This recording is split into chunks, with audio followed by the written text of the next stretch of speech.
Buttercup's Baby. S. Morgenstern's glorious examination of courage matched against the death of the heart. Abridged by William Goldman. Chapter 1. Fezzik dies. I'm sad already. Okay. Fezzik chased the madman up the mountain. The madman who carried the most precious thing for Fezzik ever to be on earth. The kid herself. Buttercup's baby. Chased was perhaps the wrong word. Lumbered after might have been more accurate. However you wanted to put it, the news was not good, because Fezzik, try as he might, was falling farther and farther behind. There were two reasons. The first, size. They were 15,000 feet in the air. The rise was sheer, and Fezzik had terrible trouble finding footholds that might make him secure. His huge clumpy feet would touch here or there, seeking sanctuary, but it took too much time. And the madman used that time to his advantage, increasing his lead, occasionally glancing down with his skinless face. That's terrifying. Occasionally glancing down with his skinless face to see how much farther Fezzik had fallen behind. Even to Fezzik, his plan was clear. Get to the crest, run across the plateau, start down the other side, leave Fezzik helpless, still trying for the ascent.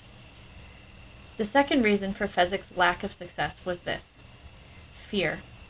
Or, to be more specific, fears. Being the biggest and strongest, no one realized he also had feelings. Just because he could uproot trees, people didn't want to know that the little squirmy bugs that lived in the roots spooked him. Just because he had defeated the wrestling champions of 73 countries, people didn't believe that his mother had to keep candles burning all night long when he was, comparatively speaking, little. Of course, the idea of public speaking was beyond thought. But Fezzik would rather have spent the rest of his years in constant speech-making than face what was staring at him now. The possibility of falling, with nothing but rocks to crush his body at the end. True, he had climbed the cliffs of insanity, but that was different. He'd had a rope to hold on to, so he knew which way to go, and he'd had Vizzini insulting him, which always made the time pass more pleasantly.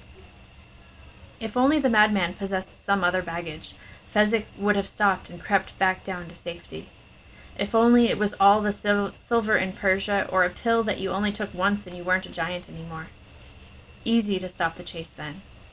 But this was Waverley, his blessing, and though he knew in his great heart he would lose his pursuit, he knew he would somehow slip, Fezzik lumbered on. He glanced up. She was rolled in the blanket she had been kidnapped in, and how long ago was that now? Fezzik chose not to remember, because the kidnapping had been his fault. He had allowed it somehow. It had happened on his watch. Fezzik blinked back quick tears of remorse. Her body was still. The madman probably gave her some potion to make her easier to carry. Above him, the madman stopped, pushed, kicked out, and giant rocks were coming down toward him. Fezzik did his best to get out of their way, but he was too slow.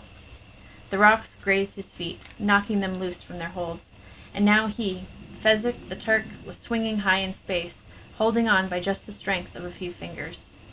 The madman cried out with delight, then climbed on, rounded a mountain corner, and was gone. Fezzik hung in space, so very afraid. The winds picked at his body. His left hand began to cramp, so Fezzik took it out of the hold, reached a yard up to a better one. He hung there, thinking, and what he thought was not how very afraid he was, but that he had just gone up 3 entire feet using only his hands. Could he do that again? He reached up another yard, found another hold. This is all very interesting, he told himself.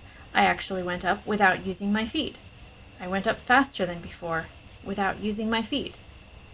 And then suddenly he was moving, just using his hands to reach, grab, then the next, reach, grab, and never mind using all fours, just use the upper twos. And then he was moving fast. Fezzik flew up the mountain now. Somewhere on the other side was the madman, probably taking his time, feeling sure that Fezzik was gone. Fezzik increased his speed, up to the crest, then to the plateau, racing across it with enormous strides, and when the madman got there with the babe, Fezzik was waiting. I would like the child, Fezzik said softly. Of course you would. The madman had no mouth. The sound came from somewhere inside his skinless face. He still held Waverly's body. Fezzik took a step nearer. I can breathe fire, the madman said. Fezzik knew that it was true, but he was unafraid. Another step closer. I can change shape, the madman said. The madman said, louder now, and Fezzik knew that it was true. But he also knew this. Fear had entered the heart of his enemy. These are my final words, Fezzik said. When I tell you to give me the child, you will give me the child. I will use all my magic on you. You can try, Fezzik said softly. But even though you have no face, I can see how frightened you are. You are frightened that I will hurt you. He paused. And I will. He paused again. Badly. The fear inside the madman was pulsing now. Fezzik's great hands reached toward the blanket. Give me the child, he said, and the madman started to do that very thing. But then, instead, he flipped his hands.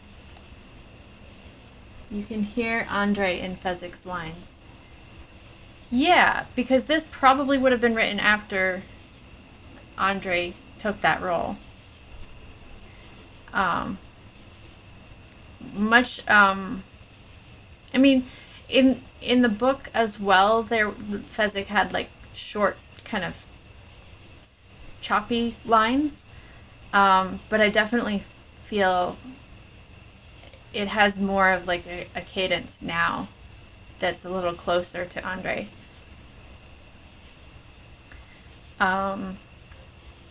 The madman started to do that very thing, but then, instead, he flipped his hands so that Waverly rolled out of her blanket, spun high into the mountain air. The momentum carried her over the edge where the two men were standing, and as she spun, her eyes fluttered open, and she looked around wildly, saw Fezzik, reached out toward him as she fell from sight, and the word she alone called him, Shade. Fezzik had no choice. He dove into space after her, gave up his life for the child. Well, what do you think? It's exciting, I'll give Morgenstern that. A grabber, as TV guys say. But this is a novel. You have time to develop plot and character. No one's changing the channel here. So I'm not nuts about it. I also don't like calling Chapter 1 Fezzik Dies. Do you believe that Morgenstern's really going to kill Fezzik? I sure don't. Not for a New York minute. Forget that he's my favorite, but think what he did for Buttercup and Wesley. He let himself get set on fire just before the castle storming. He found the 4 white horses they all rode to freedom on. And don't think for a minute Inigo would have made it down through the Zoo of Death without Fezzik right there with him. So in a way, he saved Wesley. And I'm sorry, you don't knock off someone like that. It's wrong, just to get your story off with a bang. In other words, I disapprove of this opening. There are, in fact, a number of things I'm not happy with in this chapter, but you know the reasons I have to go along. And I'm also not sure I should be including this next section about Inigo. I had a big fight with my publisher, Peter Gethers. He's against putting it in, finds it confusing. Before I give my reasons, I think you better have a chance to see for yourself what we're arguing about. Inigo was in despair. Hard to find on the map. This was after maps. Not because cartographers didn't know of its existence, but because when they visited to measure its precise dimensions, they became so depressed they began to drink and question everything, and most notably, why would anyone want to be something as stupid as a cartographer?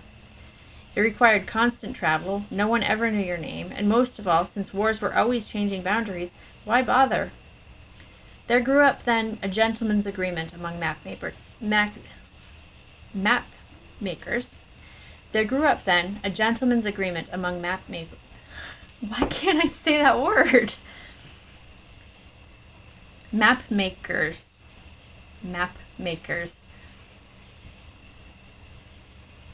I did that for a few years. Cartography? I know someone who, I don't think they call themselves a cartographer, but they do, like, survey stuff. Um, and so because of that, they've driven along like pretty much every single road that exists in New Jersey to map like for the state where the roads are. Um, they also did that for a few years and then have moved on.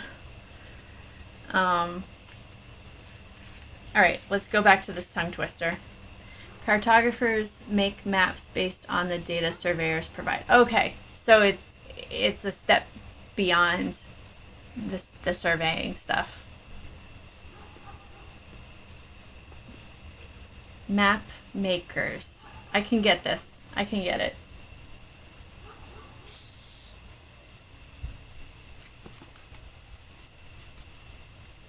There grew up, then, a gentleman's agreement among map makers of the period to keep the place as secret as possible, lest tourists flock there and die.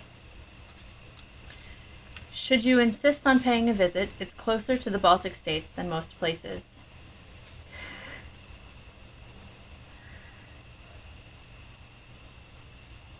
I can hear that song, but I don't know what it's from. I can hear that in my head. Oh, I know what it's from. It's because it's not map maker. Yeah. Matchmaker.